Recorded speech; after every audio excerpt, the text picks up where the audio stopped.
Let's we're in the midst of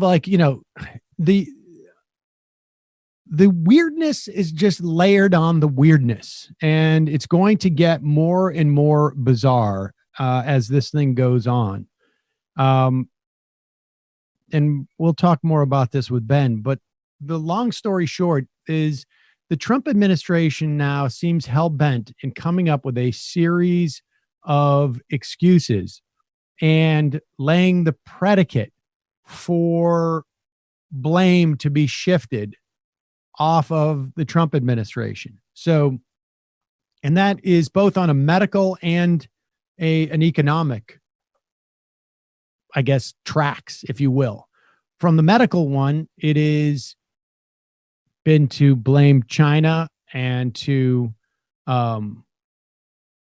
claim that this is largely overblown and to attempt to we're rolling out roxychloroquine. I am saying I'm not going to try.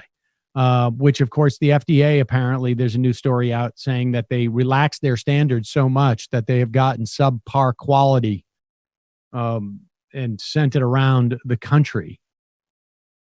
Meanwhile, some people are saying that they're dying from cardiac arrest. I don't know. We haven't seen anything really from a reliable medical source yet on this. I imagine they're still working on it. And then on the economic side of things, Trump is setting it up in such a way that when the economy, when we start to realize the implications of having lost 22 million jobs, and I think we're headed towards 40 within the next couple of weeks, and this starts to catch up. The question is who's going to get the blame for this? Now, maybe it's not all one person's fault, but Trump is trying to shift it onto those governors of blue states by both saying they won't open up their economies. And in some instances, and we're seeing this in Michigan, and we're seeing this in Kentucky and North Carolina and Ohio, there are varying degrees of AstroTurf protesting. Michigan, of course, is of huge importance to the election, and they are trying to make it seem like Whitmer is overreacting to this. Less, I think, to get her to open up the state, and more to shift blame onto her when people feel some economic deprivation later. And so things are getting rather bizarre. Here is Sean Hannity trying to project that we could go to a situation where everything could be more or less normal. And he's been working on this. And apparently he's come up with and this is a clip from his TV show. Apparently the radio show was even more nuts. He's come up with an idea in which we could all coexist at a baseball arena. In the game. Now, if I have the choice attending the game or not attending the game, I'm just speaking for myself. Consult your doctor. I'm not a doctor, but you must get the temperature. He's not a doctor. He's not a health expert, but in the middle of a pandemic, he's going to float his plan to reopen Yankee Stadium and play ball. So consult your doctor. Go ahead. Anyone that wants to attend the game. Now, if I have the choice attending the game or not attending the game, I'm just speaking for myself. Consult your doctor. I'm not a doctor, but you must get the temperature test to get into the Yankee Stadium. You get the temperature test. If you have a temperature, they give you information. You go to your doctor, be safe at home, how to do contact tracing. No, can't have a database. Got to respect medical privacy, but you can't be if you have a temperature going into any even outdoor stadium. Now, temporarily, again, not the best conditions, but if it's my choice and I have to wear gloves, a mask, okay, I'll wear it. I'd rather go and wear it. If everyone else is wearing it, we can suck it up for a couple of months until things have passed. You probably can't eat popcorn because you have to keep your mask off the whole time, but you probably could eat a hot dog. You open up your respirator, take a bite, and you chew it under your mask. I have to drink my beer if I'm at a game. So if I have to use a straw and slip it in, I'll do that. Whatever it takes to get my beer. I want to have a beer.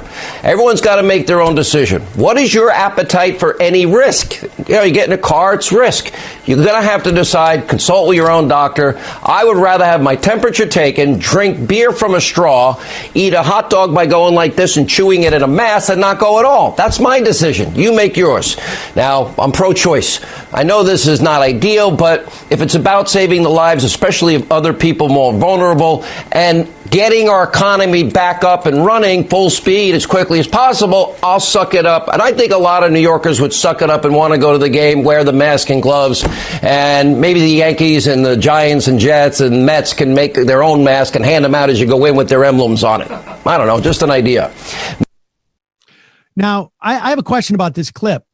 Was this actually broadcast, or was he just high in the studio talking to some of the crew there, just like kicking stuff around?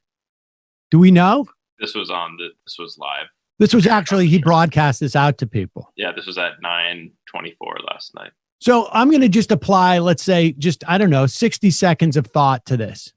So what he's suggesting is that everybody lines up. I don't know if you've ever been to a Yankees game or any baseball game.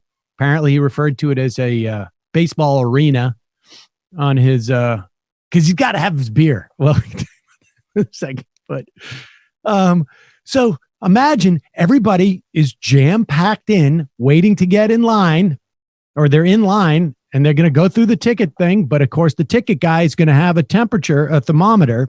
He's going to take the temperature. And of course, there's a lot of these people because I don't know how many people get into Yankee Stadium. What is it, like 40,000? The new one? I don't know. More, maybe. They're going to take the temperature of everybody. And for I don't know, like the 1,000 that are bound to have a temperature, or 500, or I don't know, 5,000, I don't know what. Those people are just going to walk around amongst everybody else with the temperature, because you don't want to have them come into the arena, as it were, because, if they have a temperature, they could be infected. So instead, we'll just have them walk like, okay, you take my temperature. Oh, no, sorry, we can't let you in. Okay, I'm just going to walk back through this sea of people behind me complaining loudly. Like, God, I can't believe they're not letting me in because I have a temperature, and spitting all over people. And then presumably the Yankees are going to hand out all the latex gloves, right? And the proper masks that are going to help everybody. And they'll probably brand it, Yankees, like you said, on the top there. And then who's going to police how everybody goes around and eats their hot dog? Like, one of the things that you really shouldn't do is have your mask halfway on, because then you're fumbling with it with your hands. And if the mask is doing its job and you happen to be infected, it's all on the inside of the mask. And so now it's all in your hands. Yeah, I'll take that hot dog. Thank you. Hey, you're doing a great job. I really appreciate it. Let me shake your hand. I mean, don't forget some ketchup or mustard. Right. The ketchup and mustard. And then he's got to have his beer. He's got to have his beer. He's at the game. He needs his beer. What do you think the last time he went to a game where he wasn't in a skybox too? But it just occurred to me, he's just going to be in a skybox. He doesn't need to wear his mask but give me a break. Yeah. But the idea is, like, you got to be responsible and protect people around you. This is sheer insanity. It's sheer insanity. What he's, I don't know. I mean, he's just ruminating, I guess. And that's why it would have been fine if we had one of those satellite feeds where it picks it up in between the actual broadcast. And we played that. I'd be like, okay, that's fine. I mean, we always do stuff like that around the office, talk about silly, insane stuff that we would never say on air. But apparently that's not what it was. I mean, I miss sports too, but I'd just say bargaining is stage 3 of the Kubler-Ross grief cycle. And I don't think that sports are going to come back as soon as Sean wants them to. No. And the thing is he keeps couching it. And it's like, you got to be responsible for other people. I think New Yorkers would be fine with the mask and the gloves. This is actually a fascinating thing I learned this week. I'm not in Michigan, obviously, so I'm not at the protest. And this happened, I think, just before the protest.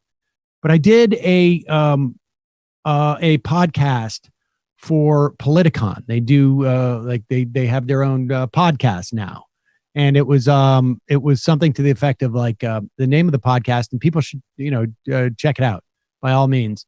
Can we just get along? I think it was, and on the show, where is this now? On the show is it's how the heck are we going to get along? And it was Trey Aiken. Isn't he like some type of music guy or something? Clay Aiken was on Clay. American Idol. Okay. Like way back. Okay. Yeah. He was the host. I don't know. And the one guy was Glenn Jacobs. He is the mayor of Knox County. Apparently he's also I don't know, according to Brendan, he's a wrestler, or was. In Tennessee, Ellie Mistel was on, and we recently had him out as a guest on this program, and then a woman named Alicia Krause, who is, I guess, a Daily Wire and a former Sean Hannity producer, and she lives in California now, I guess, but she's from Oklahoma.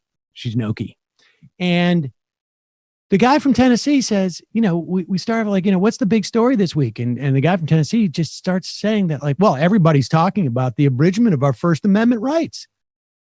And I'm like, what? And he's like, this right to assemble is being inhibited by overreach.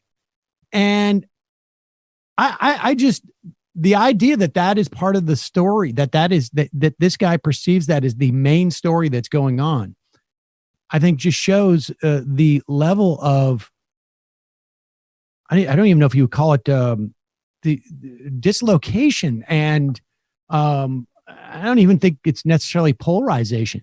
This whole thing is fracturing the country even more. Now, I think he's going to have a different opinion on the abridgment of First Amendment rights when the virus hits Tennessee. And his constituents start seeing images of hospitals being overrun there because they only have 2 ICU beds. But I found it fascinating that there's a sort of like alternate narrative that's going on the right, which is, we're being oppressed because we can't go out and catch this disease on our own. Go out, go catch the disease. There's other people are not going to come out of, people are not going to go out to a Yankees game. It's going to be Sean Hannity sitting in a skybox looking down on empty seats as the team plays. He's out of his mind. He's out of his mind.